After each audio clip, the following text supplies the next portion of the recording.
SIR কিন্তু এখনও আমাদের বাংলায় কমপ্লিট হয়নি এবং নির্বাচন কমিশন জানিয়ে দিয়েছেন যে এসআইআর কমপ্লিট করে খসড়া তালিকা প্রকাশ করবেন 16ই ডিসেম্বরে। তবে 5ই ডিসেম্বরে যে তথ্যটা সামনে এসেছে যে 54,59,541 জনের নাম ম্যাপিংয়ে নাকি মেলেনি, যার মধ্যে মৃত ভোটার ছিল 23,71,239 জন এবং স্থানান্তরিত ছিল 18,55,302 জন এবং অনুপস্থিত ছিল 9,42,162 জন এবং অন্যান্য ছিল 31,801 জন।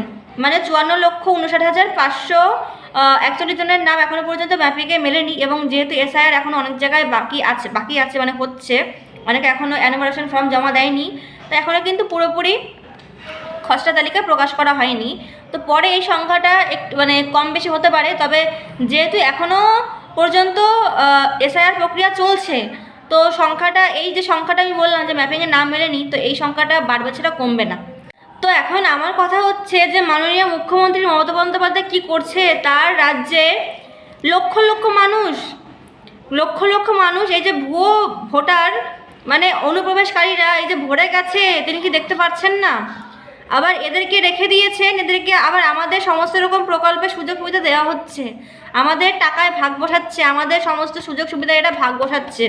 এবং এই যে আমি বললাম যে এই যে সমস্ত মৃত ভোটার, এই যে 23,71,000 যে সমস্ত মৃত ভোটারের নাম আমি বললাম, এদের টাকাটা কি হচ্ছে?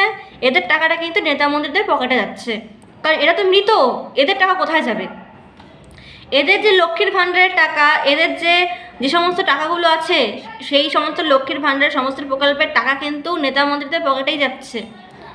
তো এখন আমার বিষয় হচ্ছে যে এদিকে দেখা যাচ্ছে যে যে সমস্ত বিএলওরা এসআইআরের কাজ করেছে তাদেরকে পর্যন্ত তাদের বর্ধিত ভাতা এখনও দেওয়া হয়নি, তাদের প্রাপ্য টাকা তাদের দেওয়া হয়নি। নির্বাচন কমিশন চিঠির পরে চিঠি দিয়ে যাচ্ছে, এদিকে রাজ্যের থেকে কোনো রেসপন্স নেই, উনি কোনো চিঠির উত্তর দিচ্ছেন না, এদিকে বিএলওদের টাকাও দিচ্ছেন না। সব দিক দিয়ে বঞ্চিত আমাদের রাজ্য।